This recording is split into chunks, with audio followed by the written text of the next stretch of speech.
Welcome to our LanguageCert International ESOL exams. This video aims to share with you useful tips that should help you prepare your learners for their B1 and B2 level listening exams. First of all, a brief reminder of the key features of the B1 and B2 level listening exam and samples related to each part of it. The listening component of the LanguageCert International ESOL written exam at both B1 and B2 level consists of 4 parts. There are 26 items to answer. In terms of item types, candidates are presented with multiple choice items and are also required to provide short answers. The duration of the listening component is approximately 30 minutes, and all recorded texts are heard twice. Focusing on the B1 level exam now, Part 1 consists of 7 short, unrelated utterances, each followed by 1 multiple choice item. This part aims to assess the candidate's ability to understand context, meaning, and function of a range of utterances. Part 2 asks candidates to listen to 3 longer unrelated conversations, each followed by 2 multiple choice items. Here, candidates are required to identify specific aspects of these 3 conversations. Part 3 presents candidates with a notepad with 7 gaps. They need to produce short answers of 1 to 3 words to complete each of these gaps.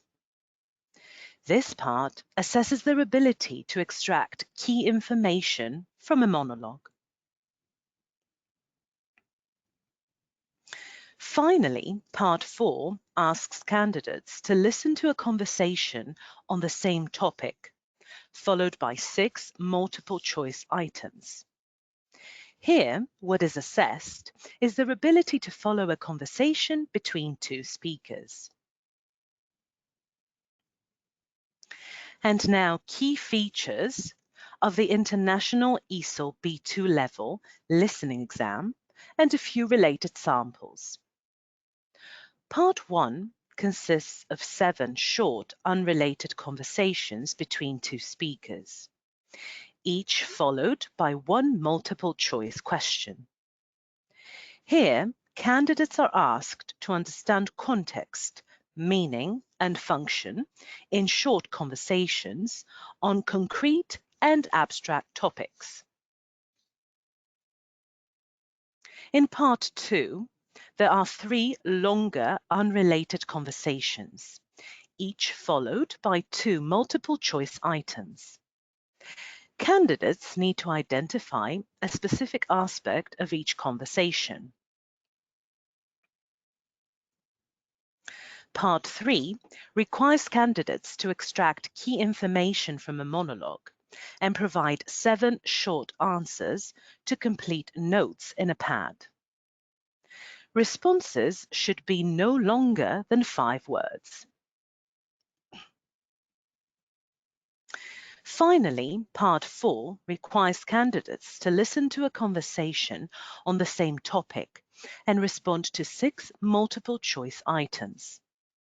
This part aims to assess their ability to follow a conversation between 2 speakers. And now a few tips for teachers that should help prepare candidates for their International ESOL B1 and B2 level listening exams.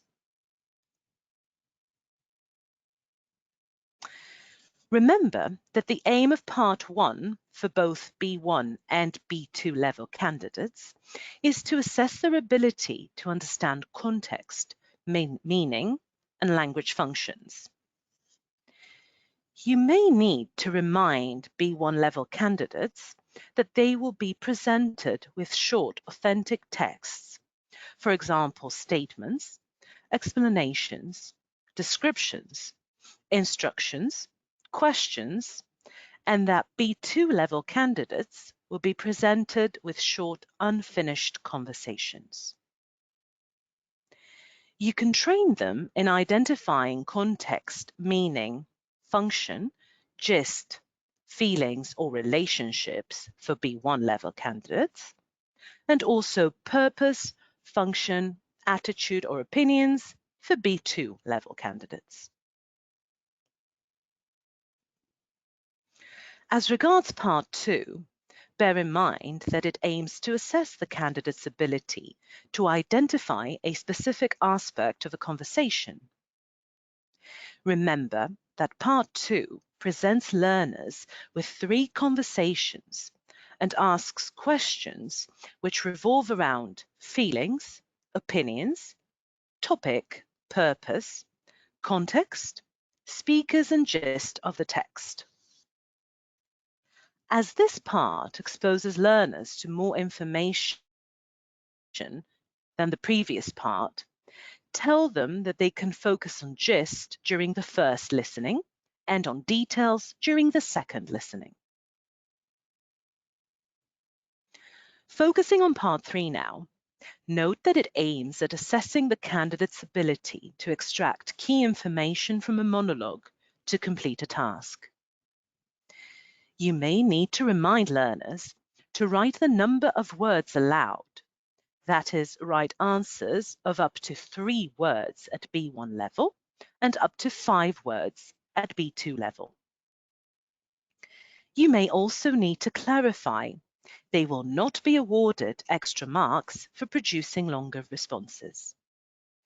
Also advise them to pay attention to the heading provided, as it may help them identify the topic, issue raised, etc. Finally, try to often practice similar tasks, which may be more difficult for the weaker learners. As far as Part 4 is concerned, remember it aims to assess the candidate's ability to follow a discussion between 2 speakers.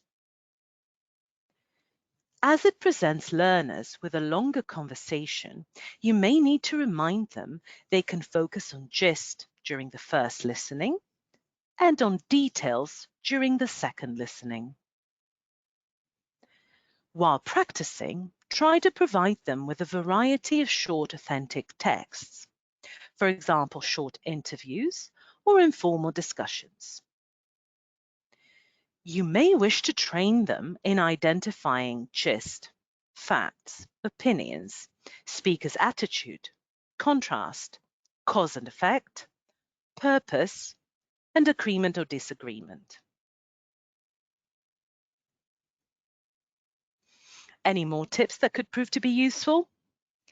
Clarify that there is only one correct answer to the question set in the case of multiple choice questions. Ask learners to carefully read all answer choices in order to predict the context, meaning, function, etc. of the recording. While practicing in class, ask them to be ready to justify which answers are right or wrong. Practice both bottom-up listening, listening for form, and top-down listening, listening for meaning. Get learners to focus on the sounds, structures of the language heard, etc., to construct meaning, but also start from the meaning of the text heard and work backwards.